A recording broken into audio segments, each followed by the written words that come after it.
오늘은 종료주일입니다. 예수님께서 나귀 새끼를 타시고 예루살렘으로 올라가실 때에 사람들은 종려나무 가지를 흔들면서 호산나 호산나 외쳤습니다. 호산나라고 하는 뜻은 이제 구원하소서 이런 뜻입니다. 이제 구원하소서 이제 구원하소서 하면서 왕이 전쟁에서 승리하고 계승할 때 흔드는 종려나무 가지를 흔들었습니다.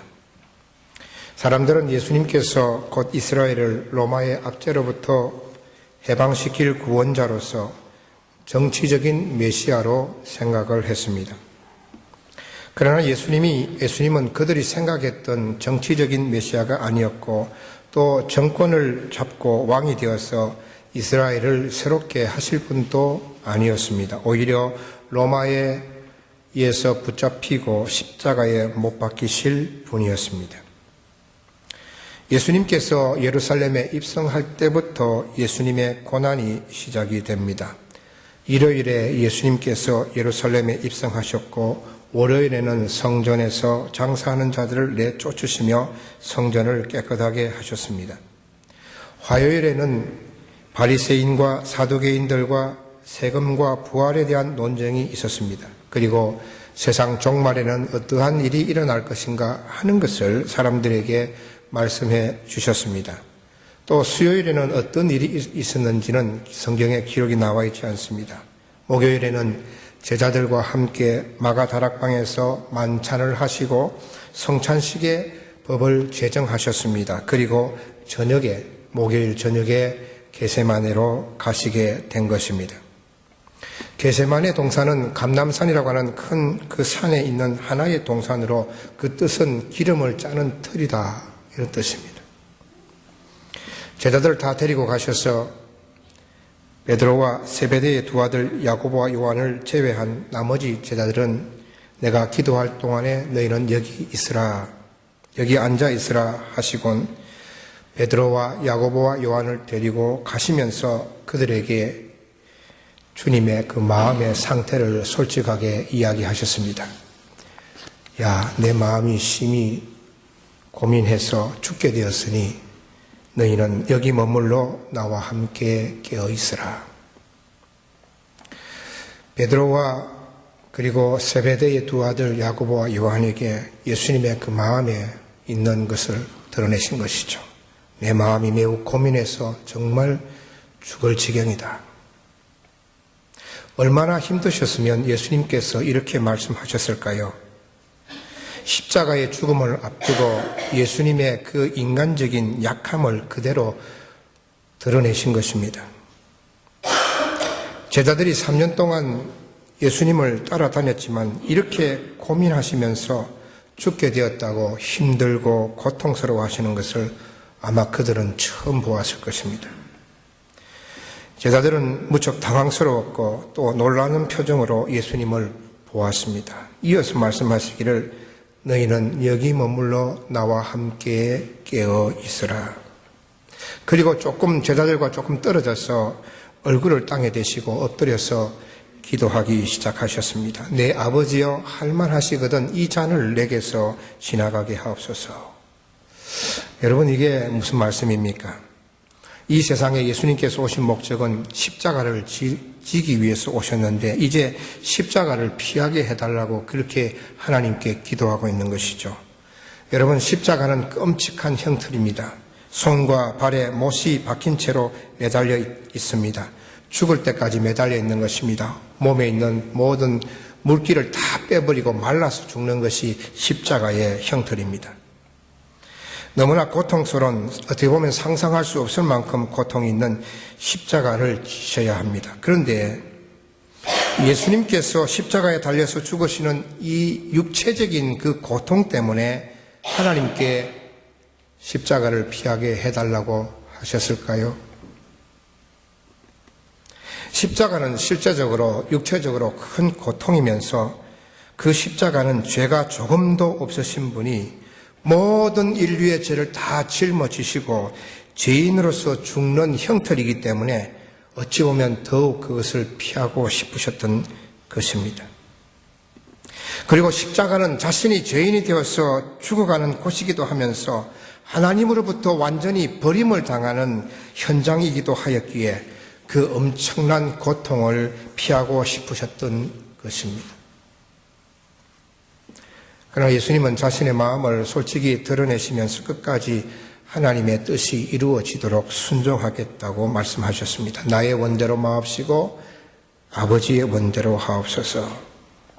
얼마나 열심히 기도하셨는지 오늘 마태복음에는 나와 있지 않지만 같은 병행되는 누가복음에 보면 누가복음의 저자 누가는 이렇게 기록하고 있습니다. 예수께서 힘쓰고 애써 더욱 간절히 기도하시더니 땀이 땅에 떨어지는 피방울 같이 되더라.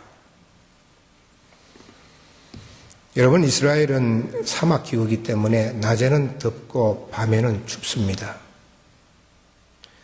밤에 기온이 내려가서 어떻게 보면 쌀쌀하죠. 그 낮은 기온에서 땀이 떨어지도록, 그것도 핏방울처럼 떨어지도록 기도하셨으니 얼마나 간절하게 열심히 기도하셨는가 하는 것을 우리가 짐작하게 됩니다. 그렇게 기도를 하시고 제자들에게 와보니까 다 자고 있는 것입니다. 베드로에게 너희가 나와 함께 1시간도 이렇게 깨어 있을 수 없더냐? 시험에 들지 않게 깨어 기도하라. 이 말씀을 통해서 예수님은 1시간 정도 기도하신 것으로 짐작하게 됩니다. 여러분, 1시간은 참 긴 기도 시간이죠. 저는 생각할 때에 제자들도 처음에는 아마 기도했으리라고 생각이 듭니다. 스승이 3년 동안 따라다녔던 그런 스승이 지금 죽겠다고 괴로워서 죽을 지경이다라고 이야기하는데 나와 함께 조금 깨어서 기도하자고 하시는데 처음부터 그렇게 쿨쿨 잘 철면피 같은 제자들은 아니기 때문입니다. 아마 그들은 처음에 기도하다가 피곤해서 잠이 들었을 것입니다. 예수님은 두 번째도 똑같이 기도하셨습니다. 세 번째도 같은 방식으로 기도하셨습니다.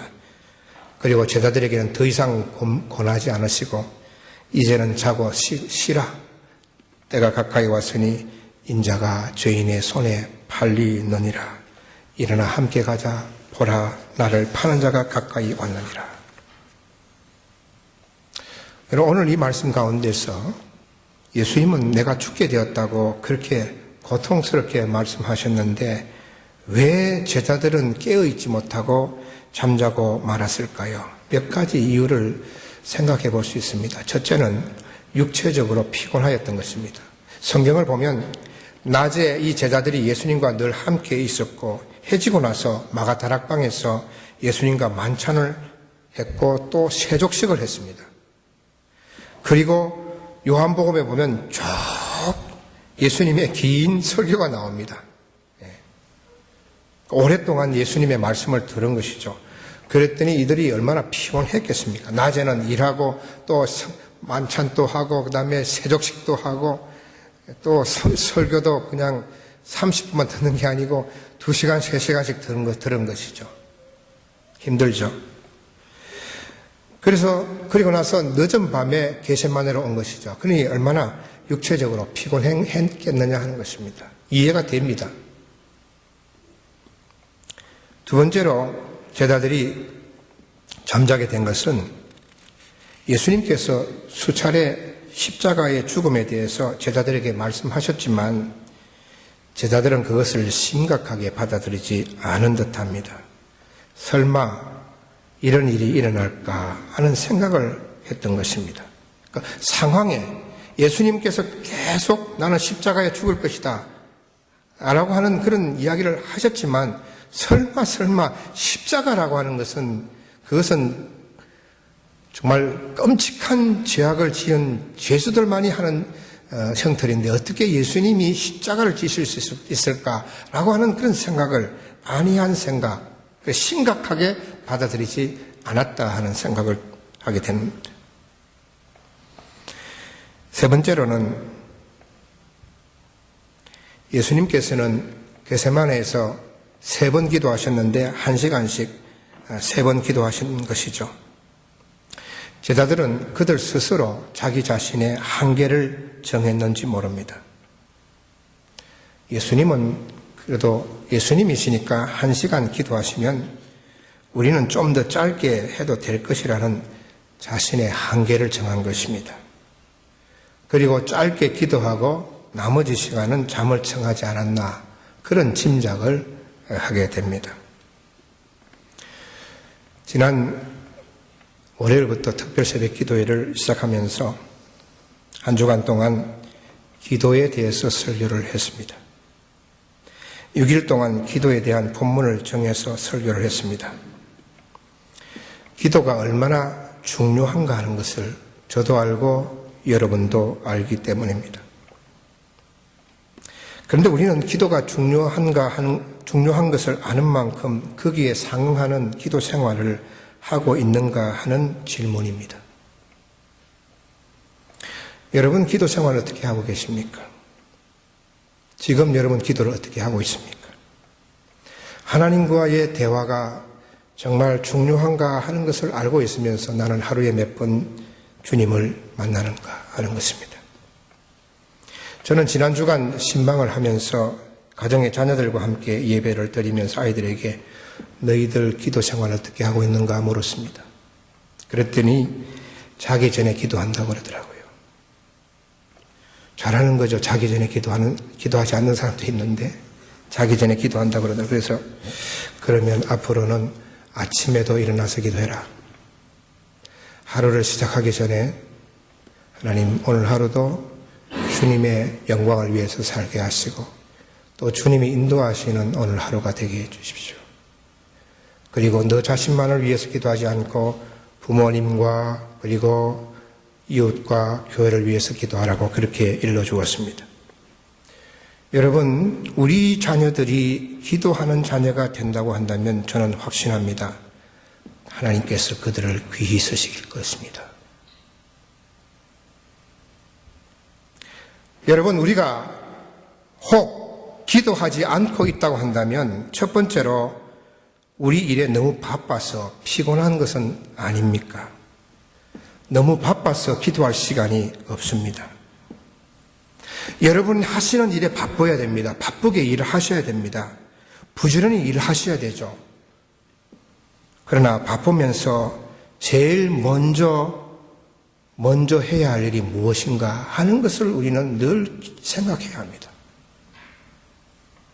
예전에 이런 경구를 제가 말씀을 드렸습니다. 내가 기도하면 내가 기도할 뿐이지만 내가 기도하면 하나님이 일하신다. 내가 기도하면 기도할 뿐이지만 내가 기도하면 하나님이 일하신다. 이 말은 예레미야 33장 2절에서 3절 말씀을 한 문장으로 요약한 것이라고 생각이 듭니다. 감옥에 갇혀있는 예레미야에게 하나님께서 나타나셔서 일을 행하시는 여호와, 그것을 만들며 성취하시는 여호와, 그의 이름을 여호와라 하는 이가 이와 같이 이르시도다. 너는 내게 부르짖으라. 내가 내게 응답하겠고 내가 알지 못하는 크고 엄밀한 일을 내게 보이리라. 하나님께서 일을 내가 할 테니 너는 기도하라는 말씀입니다. 여러분, 우리가 아무리 바빠도 기도를 우선으로 생각하셔야 됩니다. 두 번째로 우리가 기도하지 않는다고 한다면 지금 살고 있는 이 시대의 심각함, 주님께서 재림하시는 날이 점점 가까이 오고 있는 이 시대를 우리는 심각하게 생각하지 않기 때문에 기도하지 않는 것은 아닐까요? 어떤 심각한 문제가 내 눈앞에 당장 있다고 한다면 무언가라도 붙들려고 할 것입니다. 당장 기도하려고 할 것입니다. 그러나 그러한 심각한 상황도 없고 또 심각한 상황이 올 것이라고 하는 것도 예상도 하지 않기 때문에 우리가 기도 안 할 수가 있는 것입니다. 세 번째로 우리가 기도하지 않는다고 한다면 우리는 어떤 한계를 우리 생각 속에 정해놓았기 때문입니다. 나는 아직 교회 나온 지 얼마 되지 않았는데, 나는 아직 집사도 아닌데, 한계를 정합니다. 나는 장로님들이나 목사님만큼 기도할 필요가 있나 제안합니다. 나는 밤체질이야. 야행성이야. 나는 새벽에 일어나서 기도하는 것은 죽어도 못해. 자기 한계를 정해놓는 것입니다. 이런 내가 내 생각 속에 입력해놓은 한계, 그것이 기도하는 것을 방해하기도 하는 것이죠. 여러분, 신앙이라고 하는 것은 한계를 뛰어넘는 것입니다. 신앙이 아니더라도 내가 자기 한계를 뛰어넘지 않으면 우리는 결코 발전할 수가 없습니다. 지금의 내 이 상태를 뛰어넘어야 됩니다. 이 한계를 뛰어넘어야만이 발전하고 성장할 수 있습니다. 비즈니스도 마찬가지예요. 내가 지금 가지고 있는 이 한계가 있다고 한다면 이것을 뛰어넘으려고 하는 노력이 우리에게 있어야 되는 것이죠. 그래야 발전할 수 있습니다. 앞서간 훌륭한 신앙인들은 다들 자기 한계를 뛰어넘었습니다. 아브라함은 75세에 새로운 땅으로 한 번도 가보지 않은 땅으로 갔습니다. 자기 한계는 고향 땅에 그냥 머물러 있는 것이죠. 편하죠. 여유 있게 재정적으로 아무런 문제 없이 살아갈 수 있습니다. 그런데 하나님이 가라 하시니까 그 한계를 뛰어넘어 버린 것이죠. 그래서 그는 결국은 가나안 땅에 들어갔고 믿음의 조상이 된 것입니다. 만약에 그 한계를 뛰어넘지 못했다고 한다면 그는 믿음의 조상이 될 수가 없었을 것입니다. 모세는 80세에 이스라엘의 지도자가 되었습니다. 늙었습니다. 말을 잘 못하죠. 이런 것이 모세의 한계였습니다. 그런 한계를 뛰어넘었을 때에 그는 애굽에 종살이하던 이스라엘 백성들을 출애굽하게 하고 가나안 땅으로 인도할 수가 있었습니다. 자기 한계를 뛰어넘는 것이 어렵습니다.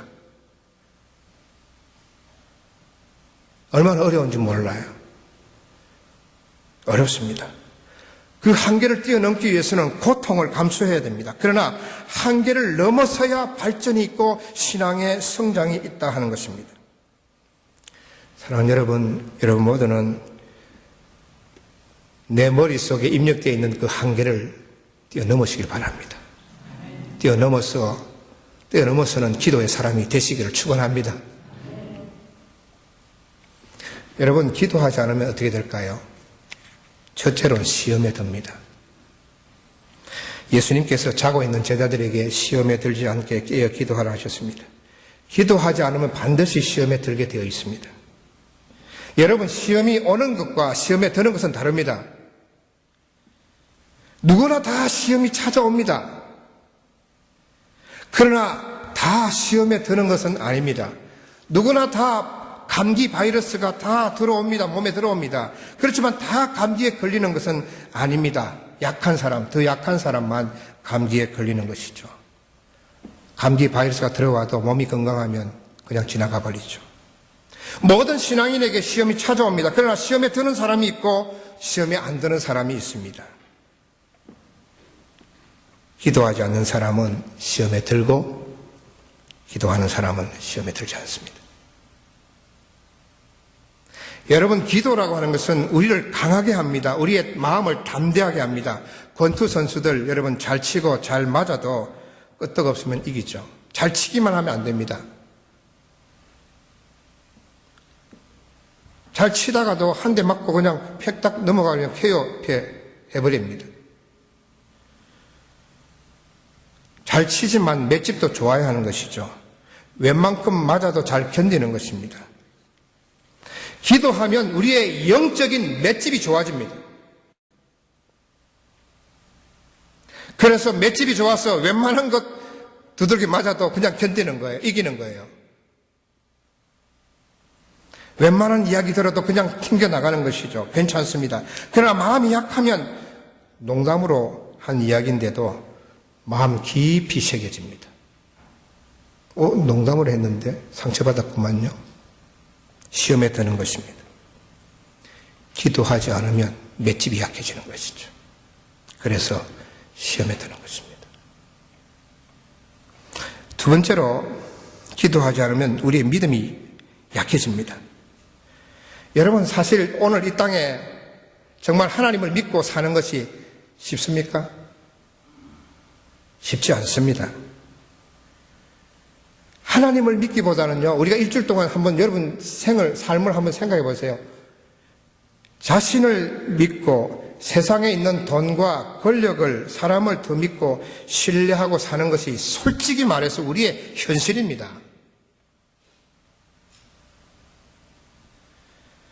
그렇기 때문에 기도하지 않으면 사실 어떻게 보면 믿음으로 산다고 말하기가 어려운 것이죠.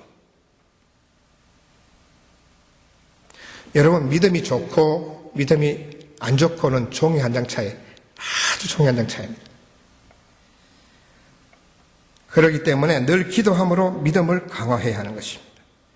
여러분, 내가 지금 기도 생활하지 않구나라고 한다면 여러분 믿음이 많이 떨어져 있는 것이죠. 그걸 늘 기억하시길 바랍니다. 세 번째로, 기도하지 않으면 하나님의 은혜를 모릅니다. 여러분, 제가 지난 새벽 기도 때도 그런 이야기 했습니다만은 우리가 세상을 살아갈 때에 기도하지 않아도 하나님은 알아서 우리에게 필요한 것을 주십니다. 하나님, 이 옷 주십시오 하고 여러분 사서 입었습니까? 오늘 아침에 밥을 주셔서, 하나님이 주셔서 여러분 감사합니다 하고 그렇게 먹었습니까? 그렇게 먹는 분도 있겠죠. 만약에 하나님께서 기도할 때마다 우리의 필요한 것을 주신다고 한다면 우리는 어떻게 할까요?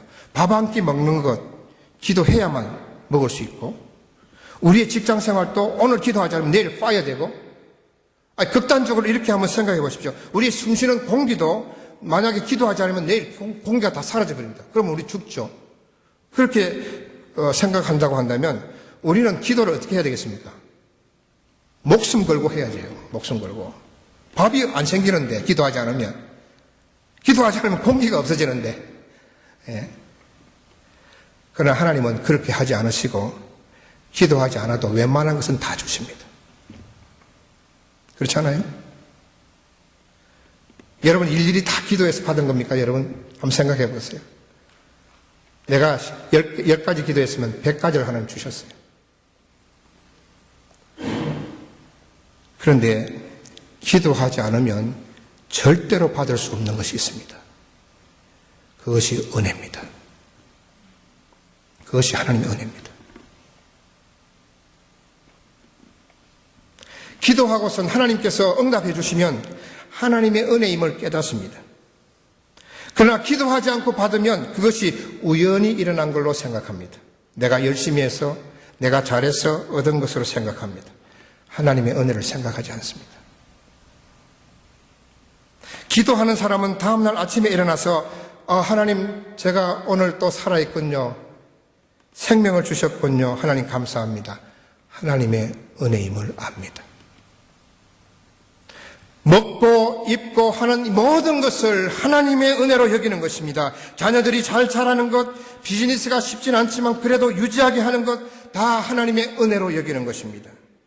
기도하는 사람만이 은혜로 여길 수가 있는 것입니다. 누가복음 18장에 기도에 대해서 예수님께서 두 가지 예를 드셨습니다. 원한을 가진 과부의 기도가 있고요. 그리고 바리새인과 세리의 기도가 있습니다. 예수님께서 그 과부의 그 기도를 예를 드시고 나서 결론적으로 이렇게 말씀하셨습니다. 하물며 하나님께서 밤낮 부르짖는 택하신 자들의 원한을 풀어주시지 아니하시겠느냐? 그들에게 오래 참으시겠느냐? 속히 그 원한을 풀어주시리라.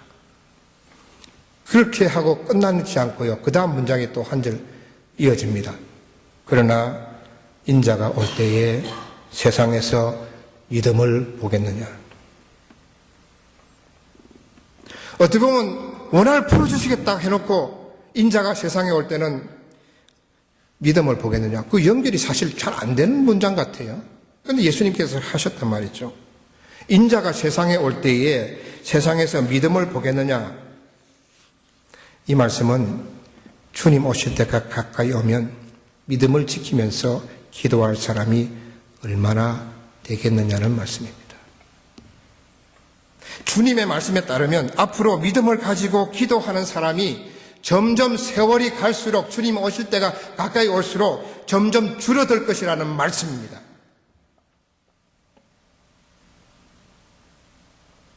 세상은 점점 기도하기 힘든 세상이 될 것이라는 예언의 말씀이 여러분 아니겠습니까? TV, 인터넷, 스마트폰, 다양한 문화 매체들이 우리의 기도의 시간을 빼앗아버립니다. 너무 많은 시간을 거기에 쏟아붓습니다. 자연히 기도 시간이 줄어들 수밖에 없게 되죠. 여러분의 기도 시간을 2013년과 한번 비교해 보세요. 비교해서 기도 시간이 나는 30분 더 늘어나서 하실 분이 있습니까, 여기서? 기도 시간이 저도 여러분도 자꾸 줄어드는 것이죠. 여기서 정신 차려야 됩니다. 사랑하는 성도 여러분, 주님 오실 때까지 여러분은 기도의 사람이 되시기를 바랍니다. 나와 함께 깨어있으라. 이것은 베드로와 야고보와 요한에게만 주신 말씀이 아니라 2000년 전에 베드로와 야고보와 요한에게 하신 말씀이 아니라 오늘 우리에게 주신 말씀입니다. 나와 함께 깨어있으라. 주님과 함께 주님 오실 때까지 깨어 기도하는 저와 여러분 모두가 되시기를 축원합니다. 기도하겠습니다.